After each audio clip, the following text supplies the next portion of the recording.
where sometimes and often saying no is the healthy thing. Creating that boundary where you don't help.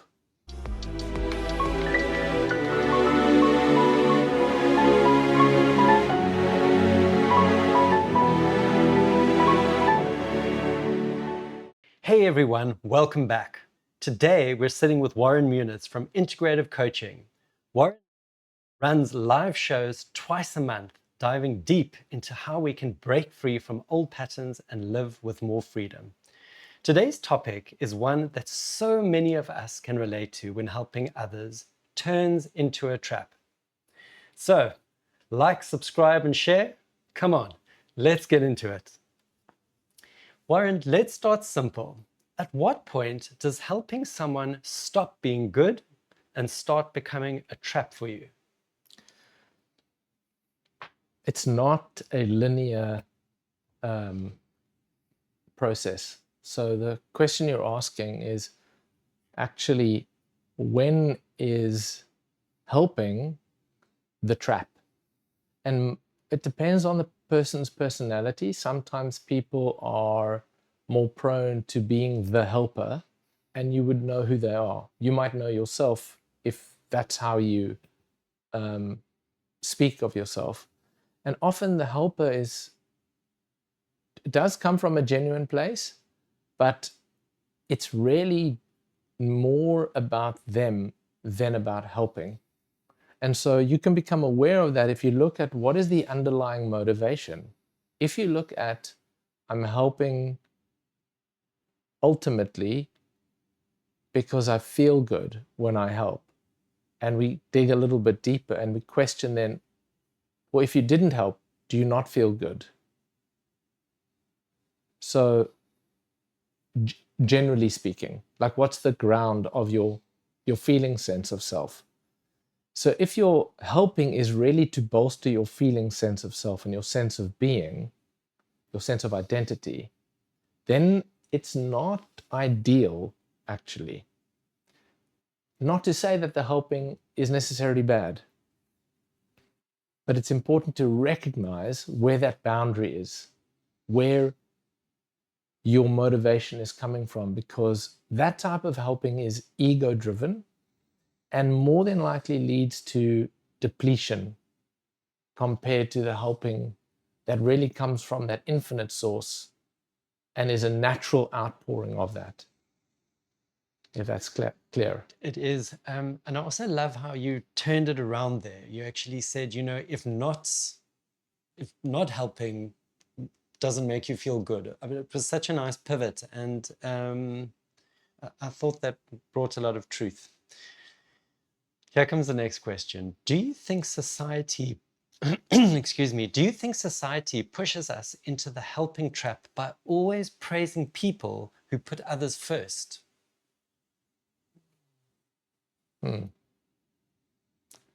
Does society do that? That's a good question.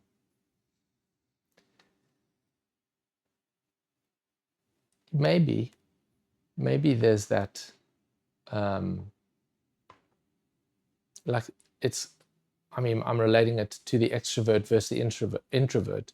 The extrovert is always generally someone that is elevated more than the introvert because of the mechanics of it. And yet, it's the introvert that is deep thinking and mostly innovative if you had to compare the two.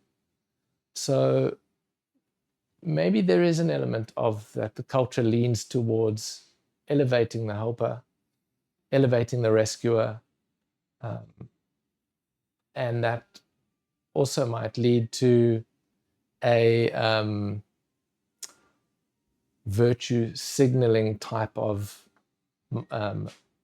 mindset where that's what we lean towards, where sometimes and often saying no is the healthy thing. Yes. Creating that boundary where you don't help because it's up to the other person to actually lift themselves up. So, I mean, I think it's a complex dynamic, but interesting question, really. How is the need to always fix or rescue others really about proving your own worth or shutting down the voice inside that says, you're just not good enough? Just say that question again. How is the need to always fix or rescue others really about proving your own worth? So again, it's very personality specific. If like I said in the previous with the previous question, when your helping is about building your own identity, when the helping is about keeping score, even if you don't do it consciously, that there is this tracker that's happening internally where you might hear yourself saying or might hear someone else saying, but look at all of that I've done for you. And that often comes from that place where helping is more transactional and it's coming with a hook. So if we look for the hook, it's easy to actually delve into it, although we're generalizing now.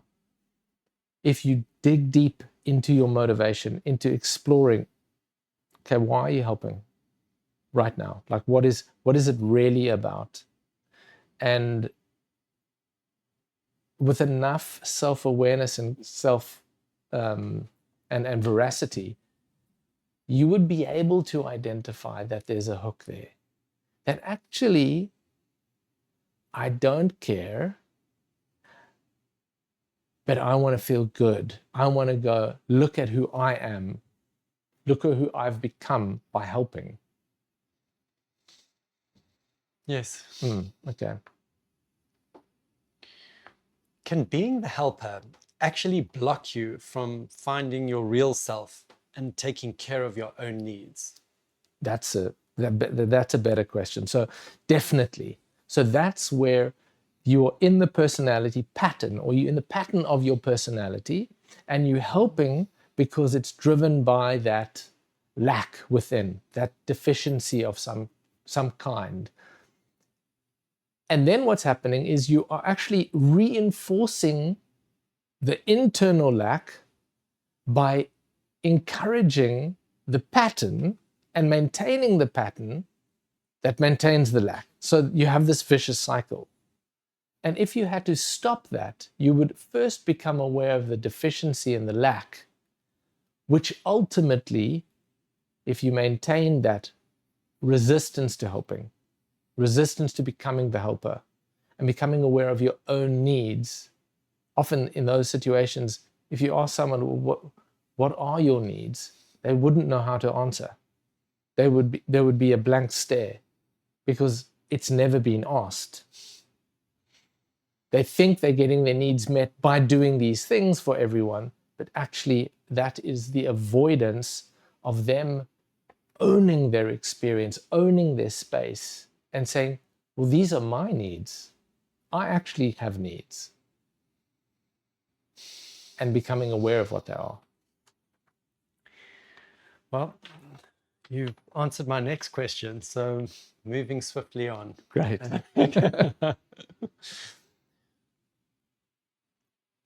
What's the real difference between helping in a healthy way and enabling someone to stay stuck in bad habits? So if we had to, it's always better to use examples than to generalize, Yes. because it's not always clear to see if you apply the rule to everyone. But if you look at someone who is, depending on where they are in their functional zone, if they're on the side of functional, helping can often be enabling. If they are non-functional, helping can also be enabling. So it depends on where they are in that space.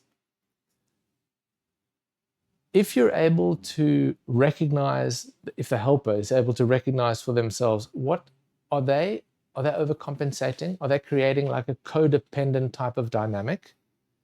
And you can feel that. If you can't feel it, maybe you need someone else to help you with that self-reflection. And being helped, if you are that person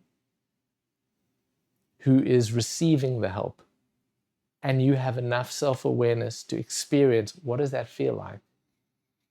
Is there an experience of feeling smothered, of feeling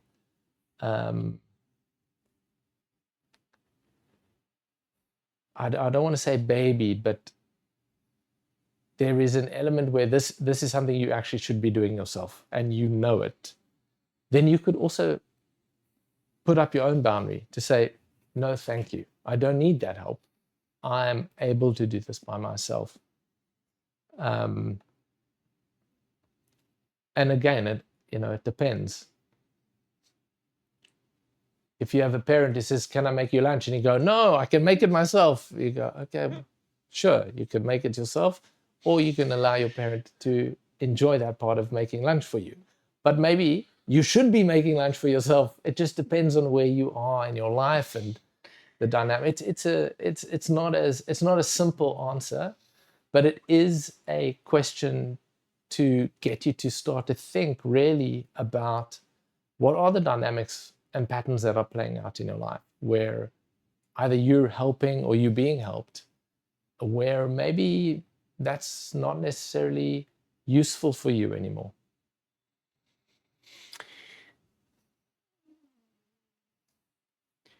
Hey guys, if you're finding this helpful, hit that button and subscribe. Warren does live shows every 2 weeks and you do not want to miss them. So just to make you more comfortable. Thank you. Warren, what are the warning signs in your own body, like stress or exhaustion, that shows your helping isn't healthy anymore? So it's not, again, so the question is speaking about something that it's not a direct link. So my helping has led me to feeling drained. You could be feeling drained for a myriad of reasons, but it's important to sense into where your own boundaries, your own battery life is depleting. And if helping is adding to that, if it is adding to that, it is maybe something you should look into and start to be more concerned about your own well-being. I'm pretty sure every parent with a 2-year-old would say to me, well, that's not a reality, for us, and that's what has to happen. So again, depending on the circumstance, we're generalizing, having a healthy boundary helps everyone else to have a healthy boundary. So essentially, I was often taught what's good for you is good for everyone. But you have to be very clear, what does that mean? What's good for you, and how clear are you on that being good? You might go, well, eating candy all day is good for me, because that's what I want. But it's not really. So there are different interpretations of that. But if you are doing things that are supporting your health and it impacts other people's health, if you don't put yourself first, the help that you're going to give is going to be transactional, and it's going to end up probably hurting both of you. This topic is quite tricky. It sounds like, to get that balance right takes a little bit of practice. Yeah. But I'm going to put you on the spot here. And I'm going to say, while you're in the moment, is there one powerful question you can ask yourself to know if you really want to help, or you're just trying to fix, or you're just trying to fix to feel better about yourself? Ask yourself, why am I doing this? and keep asking, why am I doing this? Until you get to an experience internally that is not about the other person. So why? Not 5, as many as you need to, until you really get to that felt sense within yourself. Because if you don't get to the felt sense within yourself, you're still dealing with your intellect, which is rationalizing and can rationalize you're helping in so many different ways that you still might be lying to yourself. Because that felt sense is really at the core of your personality, which most people are not conscious of. It's a thing that got built between the age of 0 and 3.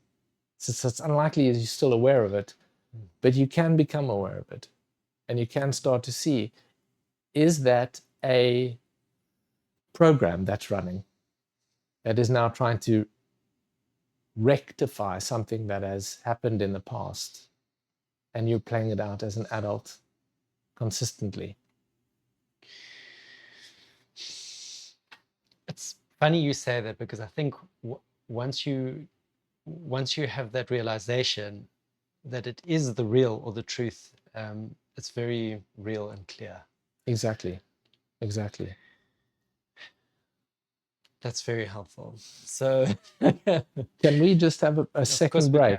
Thank you.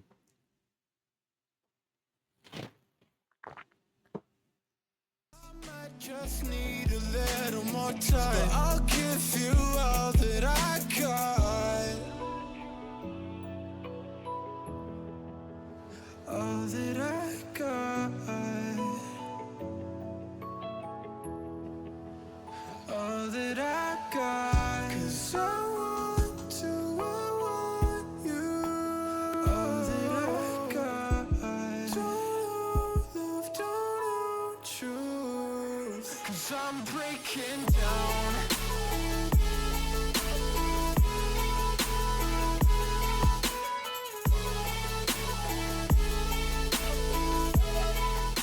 We're back. Thank you. Some technical difficulties we just needed to sort out. Right, Warren. So now we've had the realization, we know what it is. And once you realize you're caught in the trap, what's the first small step you can take to break free without drowning in the guilt? So if your pattern is that it's about guilt, that you have to help because there's this guilt. If I don't help, then I'm not going to heaven. If I don't help, then I'm not a good boy or girl or whatever. I would say lean into feeling that. Lean into experiencing what the shadow is now bringing up for you, which is, I'm not a good guy. I'm not a good girl. I'm not a good person. And feel into that. Because if your personality is conflicted and doesn't want to feel that, then you will push that into the unconscious, and you'll do everything in your power to be the good guy, but you will be being the good guy because you don't want to be the bad guy. And so really what you're doing is you're avoiding the experience of your shadow, which means that what you're doing is probably not good, but you think it's good. And the challenge is for most people to face their shadow. And for most people, it's almost impossible until you actually have an experience that forces you to, or you have the right type of encouragement and guidance to actually look at the two poles within you. It is not an easy thing to do. And it's way easier to put yourself in the good guy camp and virtue signal and be on that side, where in reality, more than likely, you don't realize what side you're on in yourself, and you're betraying yourself. And that might sound extremely, extremely harsh, but the challenge of looking at the shadow is as difficult as you can imagine. In fact, Jung has a famous quote that goes something like, people will do anything to avoid facing their own soul, no matter how absurd. And the truth behind that, in my experience, and even the coaches I work with, it is so common that we will avoid facing that shadow till our last breath, unfortunately. And that doesn't help anyone. That really doesn't help anyone. Doesn't help society, doesn't help you, doesn't help your family, doesn't help your friends. And it ends up building a life and a culture that is based on denial and lying. Oh, not a great end. Guys, you've got to like and subscribe. Go on, we're waiting for you. Hit that button. Warren, have you got time for one more question? I'd love it. Great, Go for thank it. you. Yeah. So, how does learning to step back and watch your own mind, almost like an observer, help you break the cycle for good? See, so the moment you recognize that you're doing something to be good, to be helpful, and that you ask that question, why am I doing this? Why am I doing this? You get to your feeling, and the feeling might be uncomfortable. The moment you get to that place, there's nothing you have to do. You have to stay there. You have to just wait and witness what is happening, because your mind is going to almost attack. It's going to attack you that's changing the pattern. And it's because it wants you to come back in line, and once you come back to the pattern, because for it, the pattern means safety. For it, the pattern means certainty. For it, the pattern means comfort. And for it, the pattern means not being annihilated. When I say that, I mean the ego, the personality. The moment you stop playing out the role, the personality or the pattern starts to dissolve, which brings up feelings of discomfort. Now, you might feel, or you might think, or you might, more than likely, you interpret those uncomfortable feelings as that's not good. But truthfully, what's happening is the truth is being exposed in you. Your essence is emerging into consciousness, and that's not comfortable because we've been in denial for so long. So by witnessing, you're choosing not to follow the pattern. You're choosing to be present and to watch. Watch how the mind wants to play with you. Here's an exercise in observation. One of my clients asked me, I gave him the exercise of watching the breath, and he said to me, well, I tried, it doesn't work. So I said, well, explain what happened. He said, yeah, the dog started barking, my children are calling, and the phone was ringing, and I couldn't keep my awareness on the breath. I kept being distracted. I said, well, okay, what did you do then? He said, well, I got up and I tried to close the window. Then I told my kids to be quiet. I turned my phone off. I said, well, did you try again? He said, no, I ended up just working. I was like, okay, this is the exercise. Learning to concentrate is not about tension.